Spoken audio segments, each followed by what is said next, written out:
तो पिछले पार्ट में हमने देखा था कि हाई किंग ने जियान और उसके सभी दोस्तों को बहुत ही आसानी से एंशिएंट रुइन से बाहर निकाल लिया था, जिसके बाद वो बताते हैं कि वो जिया को अपने साथ ले जा रही हैं, क्योंकि जिया की पार बढ़ने का समय आ चुका है। इस चीज के लिए उसे कुछ समय तक अपने एंशिएंट ड्रैगन क्लैन में ही रहना होगा। हालांकि जिया जाना तो नहीं चाहती थी, लेकिन वो खुद को भी स्ट्रॉन्ग बनाना चाहती है, जिससे कि वो अपने दोस्तों की हेल्प कर पाए और अपने पर बोझ ना बने। इस वजह से वो मान जाती है। इसके बाद जियान और उसके सभी दोस्त वापस सिंग्यू पवेलियन लौट आए थे, जहां आकर जियान ने मास्टर याओ लाओ को बता दिया था कि उसे सोल फ्रूट मिल चुका है। इसका मतलब अब वो लोग उस सोल फ्रूट को रिफाइन कर एब्जॉर्ब करने के प्रोसेस को शुरू कर सकते हैं, जिससे मास्टर याओ लाओ की पावर्स वापस लौट आएंगी। जब वो बात कर रहे थे तभी उसी समय किंग लिन को चक्कर आ जाते हैं और वो जमीन पर गिर पड़ती है।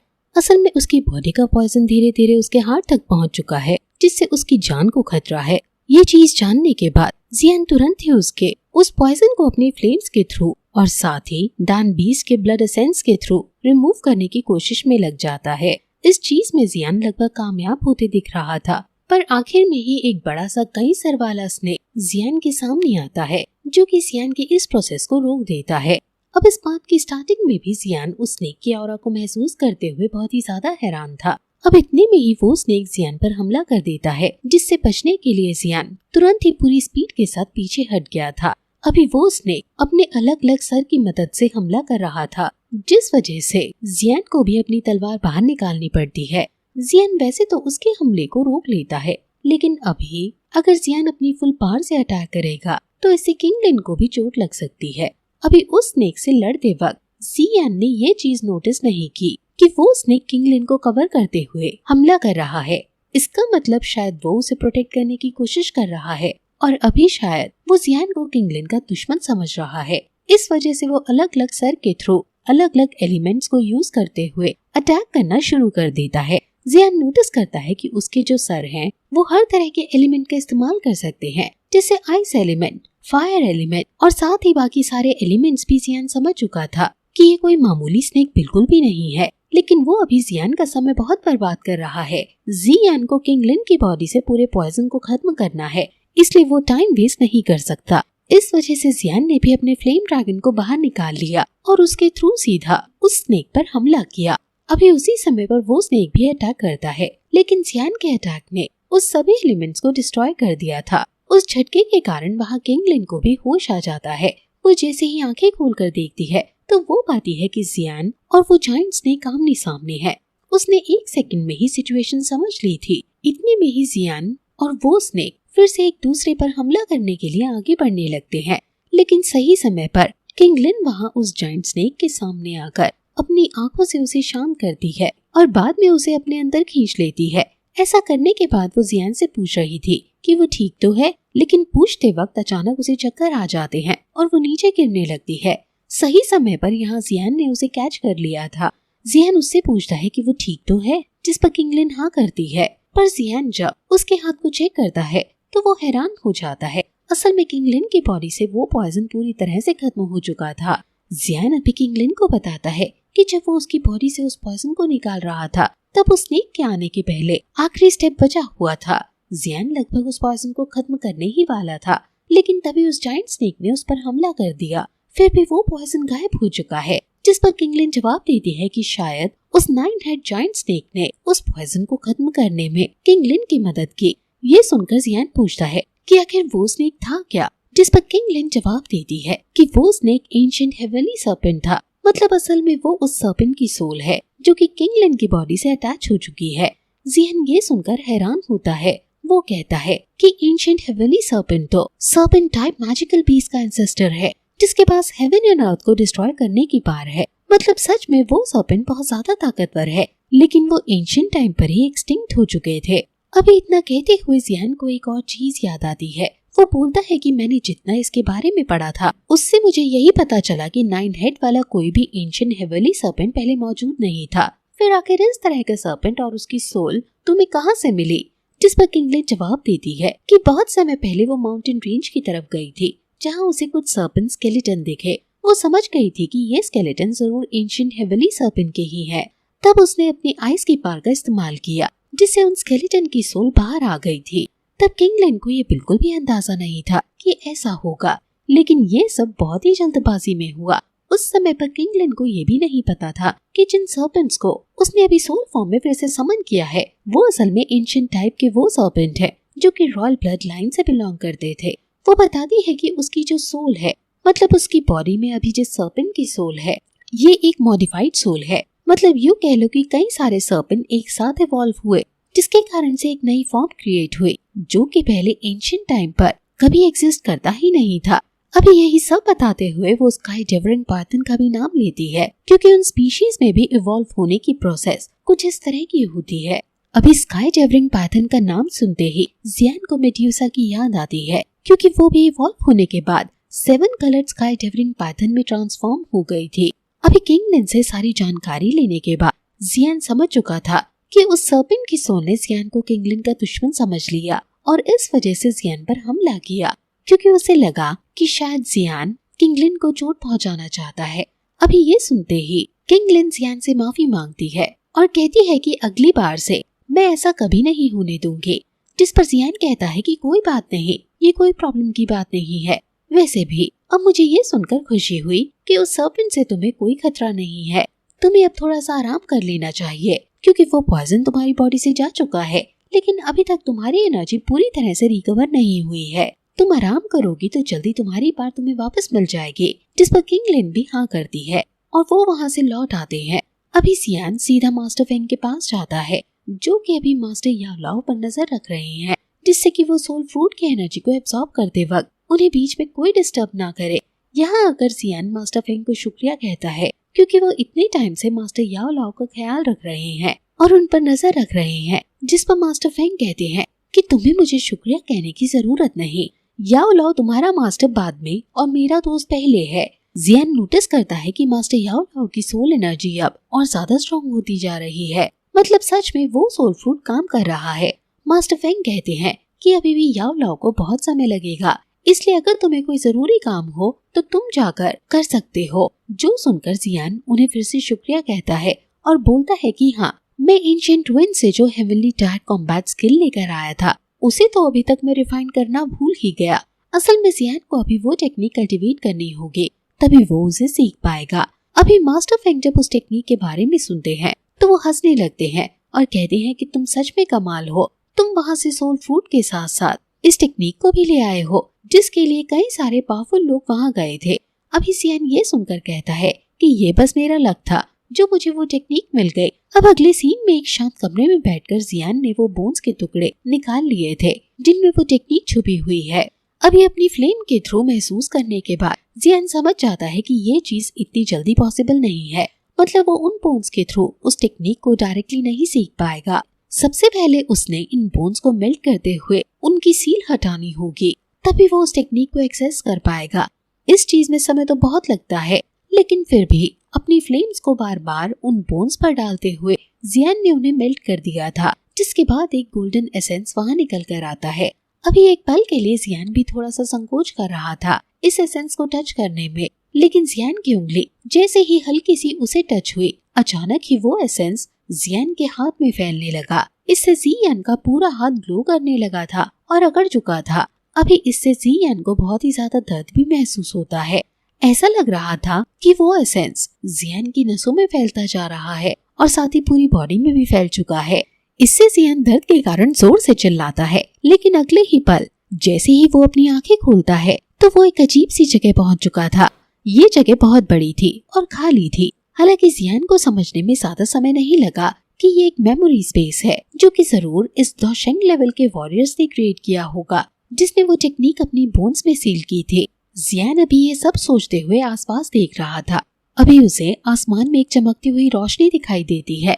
जियान तुरंत ही उस रोशनी की तरफ बढ़ता है, लेकिन अचानक ही वो रोशनी उस स्केलेटन वॉरियर में ट्रांसफॉर्म हो जाती है। यहाँ वो स्केलेटन नहीं था बल्कि अपने सोल फॉर्म में था। जियान उस वॉरियर को देखते ही तुरंत उसे रिस्पेक्ट देते हुए कहता है कि सीनियर, मैं यहाँ जानबूझकर नहीं आया हूँ। उम्मीद करता हूँ कि मेरी प्रेजेंस से आपको गुस्सा नहीं आएगा। जिस पर वो सीनियर जवाब तो कुछ नहीं देता, पर उस टेक्निक के बारे में बताने लगता है और कहता है कि जिस टेक्निक के चलते तुम यहाँ पर आए हो वो है great heavenly creation palm technique. अभी टेक्निक का नाम बताकर वो सीनियर बताने लगते हैं कि जब उन्होंने ये टेक्निक बनाई थी तो वो इसमें इतने खो गए कि उन्हें समय का पता ही नहीं चला।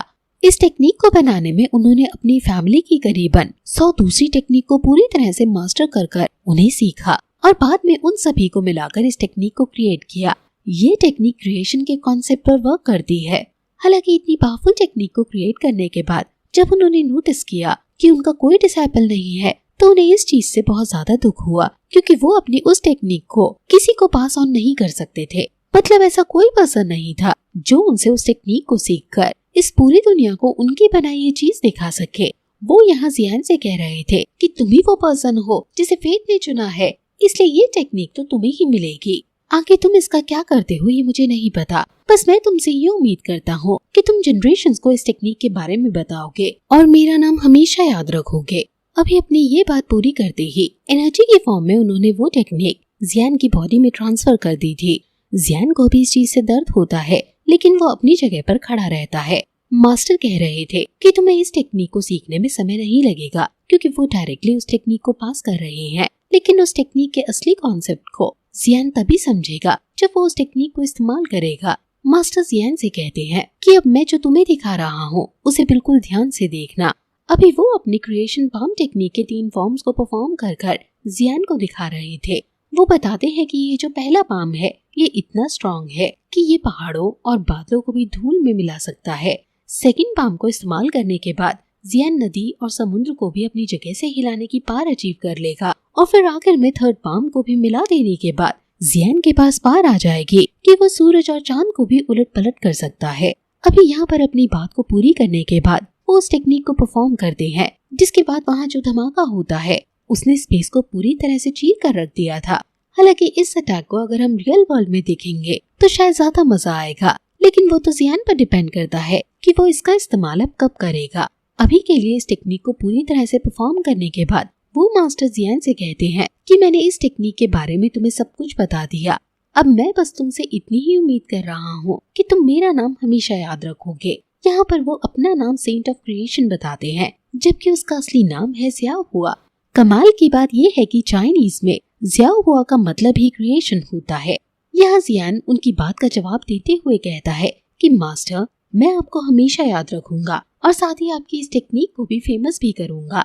इसके बाद वो मास्टर ज़ियाओ हुआ वहाँ से गायब हो गए थे और फिर जियान भी उस मेमोरी स्पेस से वापस लौट आया था। वो उस टेक्निक को पाकर अभी बहुत ही खुश था, साथ ही बहुत ही एक्साइटेड भी था, क्योंकि उसे उस टेक्निक का इस्तेमाल करना है।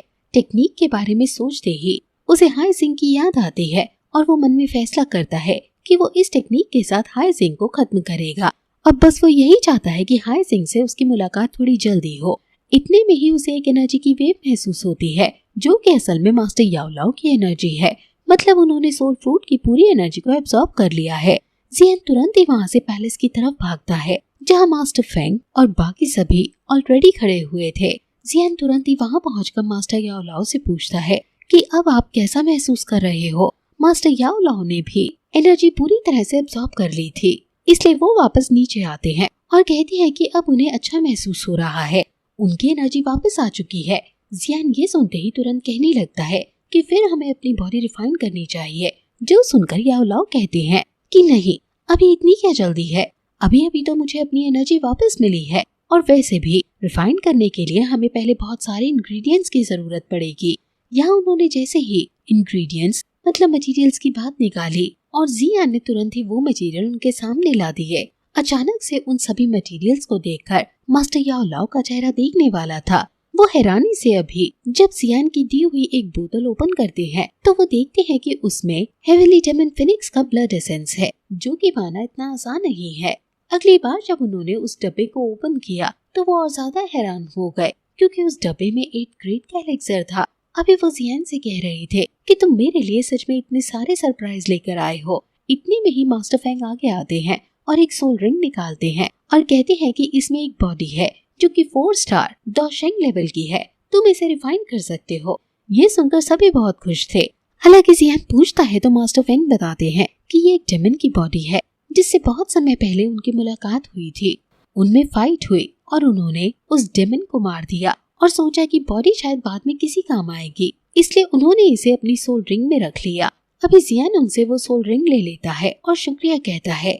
इसके बाद जियान सभी के सामने उस तोशेंग लेवल के वॉरियर मतलब मास्टर जाओ हुआ का हाथ निकालता है। इस चीज के बारे में ज्यादा समझने की जरूरत नहीं, क्योंकि वहाँ एंशिएंट ट्विन में जब स्केलेटन हर तरफ फैला था तब जियान ने उसकी बोन्स अपने पास रख ली थी, जिनमें से ये हाथ भी एक है। जियान ये चीज तभी महसूस कर चुका था कि उस स्केलेटन के हर एक बोन में तोशेंग लेवल की एनर्जी का एसेंस है।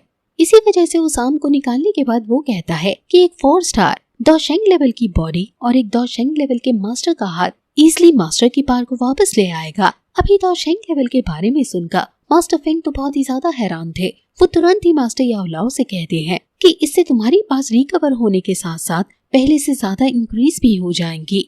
ये सच में कमाल की बात है। अब समय आ चुका था कि इस प्रोसेस को शुरू किया जाए, इसलिए वो एक दूसरे कमरे में आते हैं जहाँ वो उस लाइफलेस बॉडी को तैयार करते हैं जिसमें मास्टर याओ लाओ की सोल एंटर करेगी। अभी प्रोसेस शुरू करने से पहले जियान अपने सभी दोस्तों से रिक्वेस्ट करता है कि जब तक वो इस प्रोसेस में यहाँ लगा हुआ है तब तक वो बाहर नजर रखें, जिससे कि कोई प्रॉब्लम क्रिएट ना हो, क्योंकि इस चीज में समय लगने वाला है। अभी उसके सभी दोस्त कहते हैं कि उसे रिक्वेस्ट करने की जरूरत नहीं, वो बाहर नजर रखेंगे। साथ ही मास्टर फेंग भी कहते हैं कि वो भी अभी जिंग्यू पवेलियन के जितने भी मिशन चल रहे हैं उन सभी मिशन को रोक देंगे, जिससे कि जो पावरफुल कल्टीवेटर्स हैं वो अभी उनके ही जिंग्यू पवेलियन में रहे, जिससे कि कोई प्रॉब्लम आए भी तो भी वो इजिली उसे हैंडल कर पाए। इस चीज के लिए मास्टर याओ लाओ भी सभी को शुक्रिया कहते हैं, जिसके बाद वो सभी वहाँ से चले गए थे। अभी जियान ने प्रोसेस शुरू करने से पहले ही मास्टर याओ लाओ को वो 8th ग्रेड का एलिक्सर दे दिया था और कह दिया था कि जब वो फर्स्ट स्टेप कंप्लीट कर लेगा तब उन्हें उस एलिक्सर को खाकर अपनी सोल को उस बॉडी के पास ले जाना है। वैसे वो फर्स्ट स्टेप है उस डेमन फिनिक्स के ब्लड एसेंस को उस लाइफलेस बॉडी के साथ कनेक्ट करना। अभी इस चीज की शुरुआत में जियान सबसे पहले उस ब्लड एसेंस को उस बॉडी के पास भेजता है और अपनी फ्लेम्स के थ्रू पूरी बॉडी में उसे सर्कुलेट करने के लिए बॉडी को हवा में उठा लेता है। अभी जब जियान ये सब कर रहा था तो मास्टर याओ लाओ की नजर यहाँ जियान पर ही थी। वो मन में कह रहे थे कि तुमने सच में बहुत ही कुछ झेला है। तभी जियान स्माइल करते हुए उनकी तरफ देखता है और फिर से अपने काम में लग जाता है, जहाँ जियान ने अभी मास्टर जाओ हुआ का वो हाथ भी बाहर निकाल लिया था, जिसके बाद वो उस हाथ का ब्रेक डाउन करता है, मतलब उसकी एनर्जी को उससे निकालते हुए स्पेल्स के थ्रू उस लाइफलेस बॉडी में मर्ज कर देता है। ये सब पूरा होने के बाद उसने मास्टर याओ लाओ को भी कह दिया था कि वो उस बॉडी के पास जाकर खड़े हो जाएं। इसलिए मास्टर याओ लाओ तुरंत ही उस 8th ग्रेड के एलेक्सर को अपने मुंह में रखते हैं और वहाँ उस लाइफलेस बॉडी के पास आ जाते हैं। अभी जैसे जैसे वो ऑरा मास्टर याओ लाओ को स्लो मोशन में अपनी तरफ खींच रहा था, वैसे वैसे ही मास्टर याओ लाओ को अपनी पूरी मेमोरीज याद आ रही थी। ये वही मेमोरीज थी जहाँ पर उनका वो पुराना स्टूडेंट हैन फेंग उन्हें मार रहा है, क्योंकि मास्टर याओ लाओ ने वो टेक्निक उसे नहीं दी। वो अभी यही कह रहा था कि मैं इतने समय से आपका डिसाइपल बनकर रहा, फिर भी आपने वो टेक्निक मुझे नहीं दी। मास्टर याओ लाओ का भी वही जवाब था कि मैंने तुम्हें अपने बेटे जैसा माना, फिर भी तुम सिर्फ एक टेक्निक के चलते मेरी जान ले रहे हो। अभी इस बुरी याद के बाद मास्टर याओ लाओ को वो समय भी याद आया जब उन्होंने जियान को अपना डिसाइपल बनाया था। जियान ने उनके लिए बहुत कुछ किया। एक तरफ जहाँ पुराने स्टूडेंट ने एक टेक्निक के चलते उनकी जान ली, वहीं दूसरी तरफ नए स्टूडेंट ने अपने मास्टर की बॉडी फिर से रिवाइव करने के लिए अपनी जान दांव पर लगा दी। ये चीज तो मास्टर याओ लाओ को भी क्लियर थी कि अगर उनकी बॉडी पाने के लिए जियान को अपनी जान भी देनी पड़ती तो वो खुशी खुशी दे देता। इस वजह से ऐसी चीज को याद करते हुए वो अभी कह रहे थे कि जियान को एज अ डिसेबल पाने के बाद अब इस लाइफ में उनको कोई भी रिग्रेट नहीं बचा है। अब इतने में ही वो लाइफलेस बॉडी मास्टर याओ लाओ की सोल को बहुत ही फास्ट अपने अंदर एब्सॉर्ब कर लेती है, जिसके बाद उन्हें असली दर्द होना शुरू होता है, क्योंकि वो एनर्जी उनकी सोल के साथ साथ बॉडी में भी फैल रही थी। ये दर्द इतना ज्यादा था कि मास्टर याओ लाओ भी जोर से चीख पड़ते हैं। जियान को अभी थोड़ा डर लग रहा था, लेकिन इस चीज में वो कुछ नहीं कर सकता। मास्टर याओ लाओ कहते हैं कि तुम्हें मेरी चिंता करने की जरूरत नहीं, क्योंकि जब मैंने बोन चिलिंग फ्लेम को एब्सॉर्ब किया था तब मुझे इससे ज्यादा दर्द सहना पड़ा था, इसलिए ये दर्द तो मेरे लिए कुछ भी नहीं। अभी तक तो जियान अपनी एनर्जी उन्हें प्रोवाइड कर रहा था, जिससे उन्हें हेल्प मिल रही थी, लेकिन फाइनली मास्टर याओ लाओ को उस बॉडी पर कंट्रोल आ गया, जिस वजह से उन्होंने बहुत पार के साथ उस एनर्जी को रिलीज किया, जिससे जियान भी पीछे हट चुका था। अभी जियान समझ गया था कि आगे वो मास्टर याओ लाओ की मदद नहीं कर सकता। वो कहता है कि मैंने फाइनल फ्यूजन को पूरी तरह से कंप्लीट कर लिया है, अब जो कुछ है वो आपके हाथों में है, आगे की प्रोसेस आपको ही कंटिन्यू करनी होगी। अभी सियान के इतना कहते ही सीन चेंज होकर सीधा सोल हॉल पर आता है, जहाँ अभी सभी एडल्ट वगैरह किसी का वेलकम कर रहे थे। ये जो लेडी थी ये आकर कहती है कि जिंगू पवेलियन के लोगों की हिम्मत कैसे हुई मेरी ब्रांच पर हमला करने की, इस चीज का बदला हम लेकर रहेंगे। जो सुनकर वो गार्ड्स या यूं कह लो कि एल्डर थे, वो कहने लगते हैं कि हाँ हम जिंगू पवेलियन से बदला तो लेंगे ही, पर जियान और याओ लाओ को फिर से कैप्चर कर लाएंगे। अभी इतना कहते ही वो तुरंत ही वहाँ से सीधा जिंगू पवेलियन की तरफ निकल चुके थे। लेकिन इसी के साथ ये बात यहीं पर खत्म हो जाता है।